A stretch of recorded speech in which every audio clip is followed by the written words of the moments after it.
Salut à tous, c'est Kara, trader professionnel et partenaire dans un fonds d'investissement crypto. Je vous propose tout de suite une nouvelle analyse de marché issue du live que j'anime chaque mardi soir dans la communauté privée Steady Lads.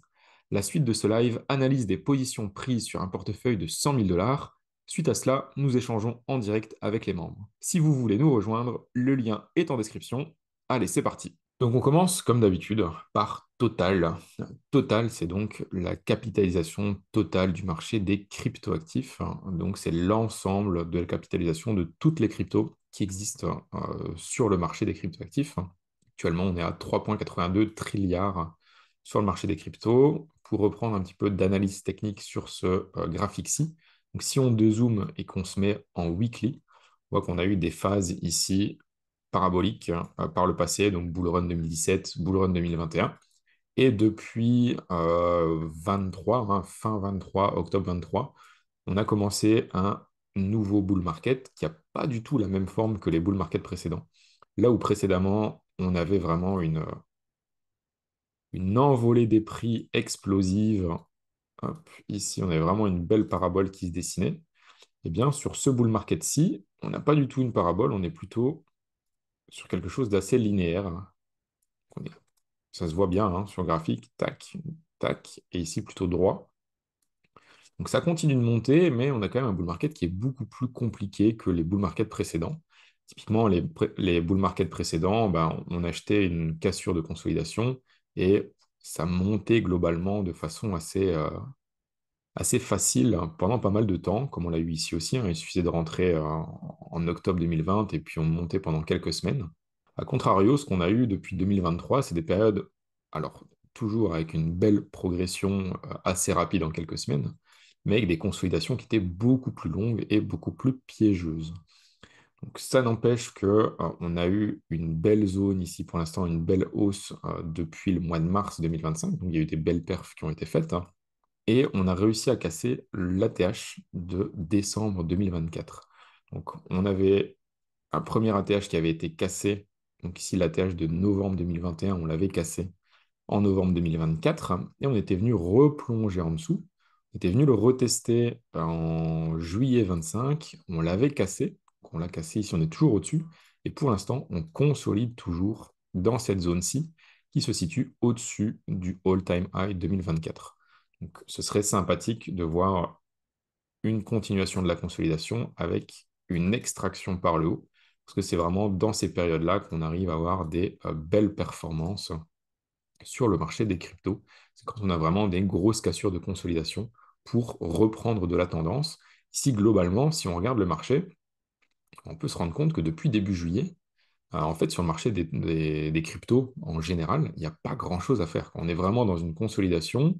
Alors sur Total, la hauteur de la consolidation, elle est de plus ou moins 10%.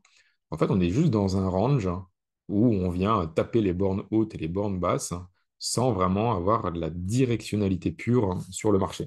En fait, si on regarde vraiment le graphique d'un point de vue au time frame, si on est quelqu'un qui prend quelques positions par an maximum, eh bien, ça fait depuis le début du mois de juillet qu'il n'y a absolument rien à faire sur le marché.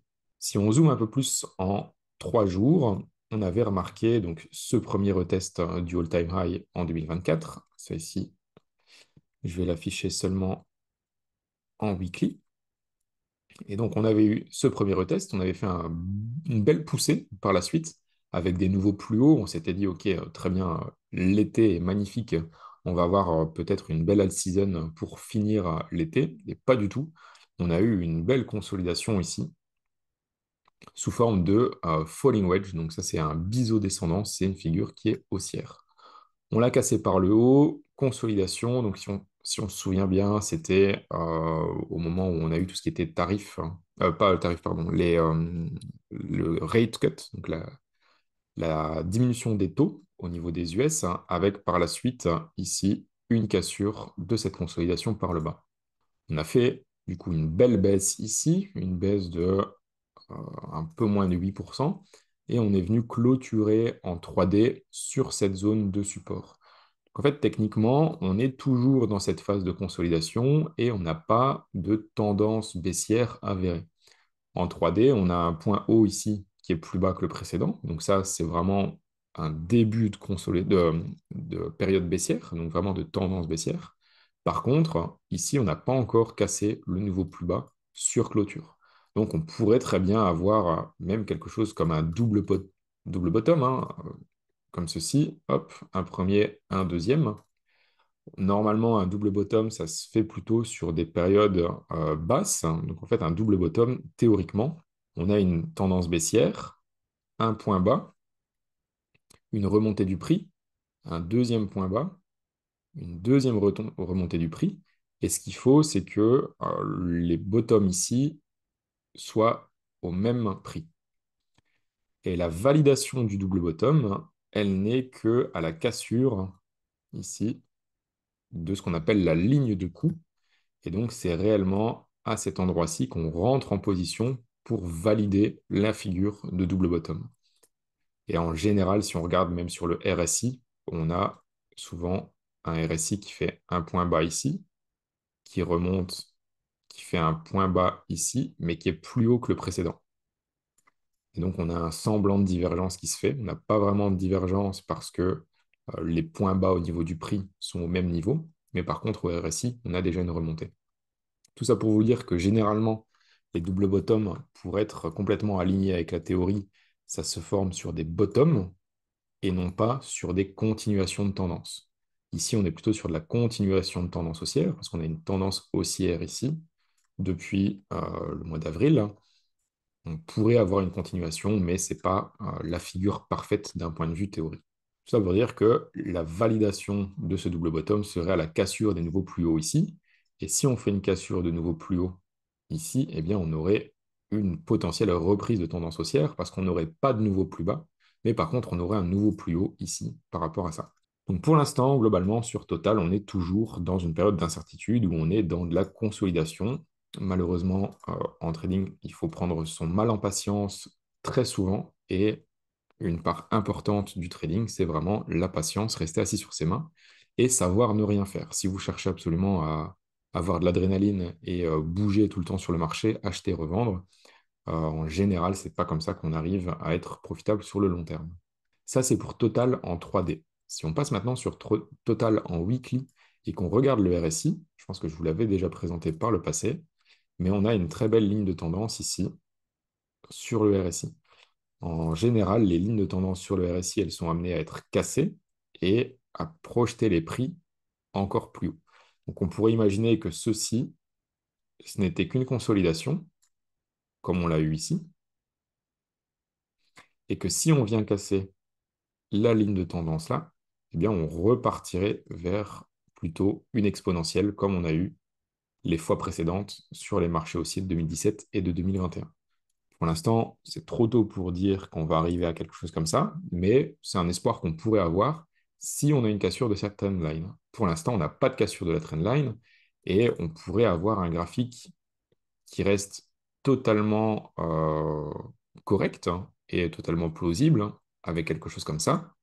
Sauf que je rappelle qu'on est sur un graphique weekly et qu'en fait, une baisse aussi forte que ça pourrait nous emmener facilement, on va prendre comme ceci, 20-30% plus bas sans aucun problème. Et ça resterait totalement cohérent avec la tête de ce graphique-ci.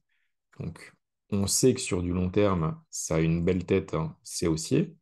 Si on vient casser cette trendline ici, et pour l'instant, on ne l'a pas cassé, donc tant qu'il n'y a aucune validation, eh bien, on ne va pas se précipiter à faire des achats non plus. Donc ça, c'était vraiment pour la partie sur Total. On va passer maintenant sur les stablecoins en 3D. Donc sur les stablecoins, on est toujours dans une période ici, pareil, de consolidation. En fait, Total va dicter un peu tout ce qui se passe sur le marché actuellement. Donc Total nous dit qu'on est dans la consolidation. Globalement, on va être de la consolidation sur pas mal de charts différents. Sur les stablecoins, ici, on avait une première jambe baissière qu'on avait connue entre avril et le début de l'été. Une consolidation haussière, mais pour l'instant, pas de deuxième jambe baissière. Pour rappel, la dominance des stablecoins, donc c'est le chart USDT.D plus USDC.D, c'est donc la dominance des stablecoins. Si les stablecoins, en tout cas leur dominance augmente, c'est plutôt négatif pour les cryptoactifs. À l'inverse, quand la dominance des stablecoins diminue, alors là, c'est plutôt positif pour les altcoins et globalement le marché crypto. Donc nous, ce qu'on voudrait, c'est un marché baissier sur cette USDT.D plus USDC.D. En graphique 3 jours, on a plusieurs éléments, dont deux assez contradictoires. On est donc, comme je le rappelle, dans un bear flag. Donc en fait, c'est un drapeau baissier, c'est une première jambe baissière, une consolidation haussière sous forme de canal, avant, théoriquement, une deuxième jambe baissière. C'est ce qu'on voit sur ce graphique ici, sur l'illustration. Donc première jambe baissière, consolidation haussière, deuxième jambe baissière. Ça, c'est le point positif pour la dominance qui ferait baisser cette dominance-là et qui donc serait haussière pour le marché des cryptoactifs. Un deuxième point positif qu'on a sur ce graphique-ci, c'est qu'on est occupé de dessiner un Wolf Wave Pattern. Un Wolf Wave Pattern, c'est quoi? C'est une figure de consolidation, mais bien précise avec un certain nombre de points et un objectif. Ici, sur ce graphique-là, on voit qu'on a les 5 points représenté pour le Wolf Wave Pattern. On est venu chercher le cinquième point ici sur clôture le 25 septembre, vraiment pile sur la trendline de résistance. Et l'objectif, c'est une droite entre le point 1 et le point 4 qui nous amènerait à venir casser déjà d'une part ce bear flag et qui pourrait nous emmener une dizaine de pourcents plus bas. Ça, c'est l'objectif du Wolf-Wave. Alors, l'analyse technique n'est pas une science prédictive. On ne prédit pas du tout ce qui peut se passer sur les prix, mais ça nous donne certaines indications sur les probabilités des choses qui peuvent se passer sur le marché. Donc, si on a réellement ce scénario qui se déclenche et qu'on vient casser ce bear flag, les chances pour qu'on ait une chute plus prolongée sur la dominance augmentent. Ça, c'est les deux points positifs sur ce graphique USDT.D plus USDC.D. Malheureusement, on a un point négatif par rapport à ça, c'est qu'on est ici sur un support, qu'on avait une résistance qui était le top de fin août. Donc le 29 août, on avait un top qui était dessiné ici au 6,45%. On a cassé ce point bas, ce point haut, pardon. On a fait un nouveau point haut et actuellement, on est occupé de retester cette résistance en tant que support. Donc, ce qu'il faudrait vraiment, c'est qu'on arrive à enfoncer cette résistance, ce support, pardon, vers le bas pour le casser, passer à travers et venir valider cette structure en Wolf Wave bearish. Donc, sur ce graphique-là, deux points positifs, un point négatif. Pour l'instant, on est toujours dans la consolidation, on n'a aucune validation de pattern, donc il y a juste à patienter pour l'instant. Si on passe maintenant sur les alts par rapport à USD, on va passer en daily. Et là, on se souvient qu'on avait vraiment ce beau support ici, enfin, ici support, résistance, sur lequel on est venu taper deux fois. On l'a retesté en tant que support et on avait construit un beau triangle ascendant ici. Tac. Donc, un triangle ascendant, c'est quoi? C'est une figure de consolidation haussière avec une résistance de prix toujours au même niveau et des points bas qui sont toujours plus hauts. Donc c'est ce qu'on avait eu. On l'avait cassé par le haut, mais ça s'est transformé finalement en ce qu'on pourrait appeler un fake out, hein, donc c'est un fake breakout. Fausse cassure du prix, on est venu ravaler et casser le support carrément vers le bas. Et actuellement, on est occupé de retester cette trendline de support en tant que résistance cette fois. On est venu passer à travers et on la reteste, on est venu se taper la tête dedans et on est occupé de redescendre. Donc pour l'instant, c'est pas super propre sur les alts par rapport à USD. Il fait pas trop bon être exposé en levier sur des alts actuellement. Sur les alts par rapport à BTC cette fois, si on se met en 3D, on avait donc un chart qui était assez fouillis, c'était pas très propre en tout cas, depuis pas mal de semaines. On a eu une consolidation, en tout cas un petit retest ici. On est occupé de retester cette zone qui correspond au 2 mars 25 et 23 mars 25. Donc on est vraiment sur un retest des tops qu'on avait eu durant la grosse baisse ici de début d'année 2025 et fin d'année 2024. Donc ici, on est sur une zone potentielle où on pourrait avoir un beau rebond sur les alts si on peut avoir un rebond général du marché, je pense que ça peut être pas mal hein, d'avoir des alts en portefeuille si on arrive à tenir la zone. Si on n'arrive pas à tenir la zone, là, ça va être beaucoup plus compliqué pour les alts parce qu'il y a pas mal de place pour redescendre ici. Alors, on pourrait avoir un support dans cette zone-ci qui se situe juste un peu plus bas. Là, on a 2-3% à aller chercher. Mais à part cette zone-ci, après, il n'y a vraiment plus grand-chose avant une baisse un peu plus prolongée. Maintenant, encore une fois, on ne lit pas l'avenir. En tout cas, ça reste une zone assez sympa pour s'exposer si vraiment on a un renversement de marché. Pourquoi il ne fait pas bon être sur les alts? Parce que si on regarde notre index de ce qu'on pourrait appeler la shitcoin season, ou en tout cas des low cap season, ça c'est un graphique qui indique l'appétit pour le risque des investisseurs. Donc si ce graphique est haussier, ça veut dire que les investisseurs se dirigent plutôt vers des alts hors du top 10 par rapport aux alts globales.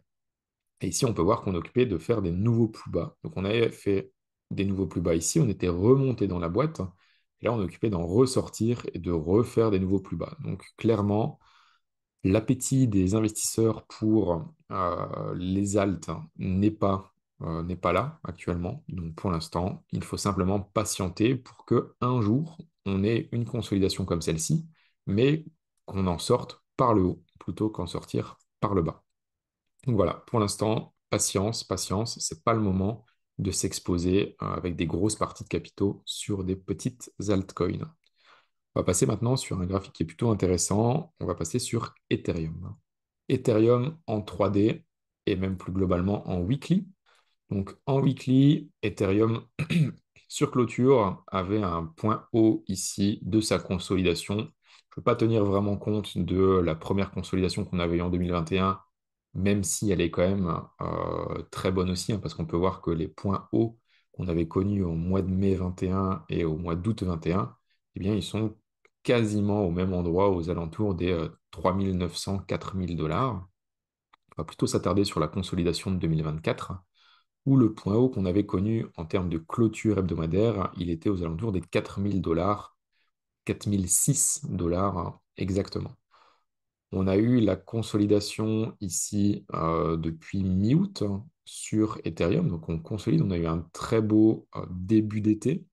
Par contre, belle consolidation ici, et la clôture weekly, elle s'est faite au-dessus des 4 000 dollars. Même si en se mettant en bougie comme ceci, on peut voir qu'on a eu quand même une belle mèche qui a été jusqu'à 3 830 dollars.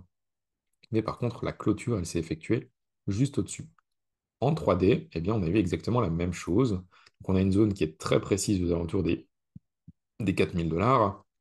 On a fait ce retest ici, donc c'est déjà le deuxième retest. On a eu un premier retest ici le 17 août.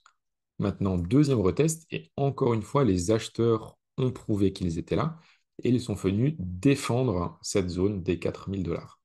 Je l'ai répété déjà plusieurs fois dans mes vidéos précédentes. Tant que Ethereum arrive à rester au-dessus des 4 000 dollars, moi je reste haussier sur Ethereum et je pense qu'on ira chercher des plus hauts, voire les 5 000 dollars. Donc tant qu'on reste là au-dessus, pour moi tout va bien. Alors la question c'est est-ce qu'on va réussir à rester là au-dessus? Mais pour l'instant, on y est toujours. Donc pour moi, il n'y a pas vraiment d'inquiétude à avoir tant qu'on est vraiment au-dessus de cette zone-là.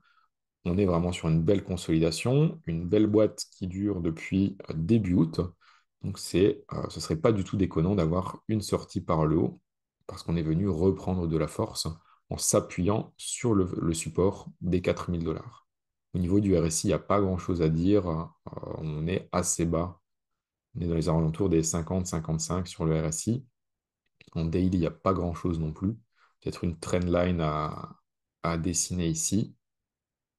Mais pour l'instant, pas grand-chose de plus à dire sur Ethereum. On va passer sur Solana. Solana en 3 jours.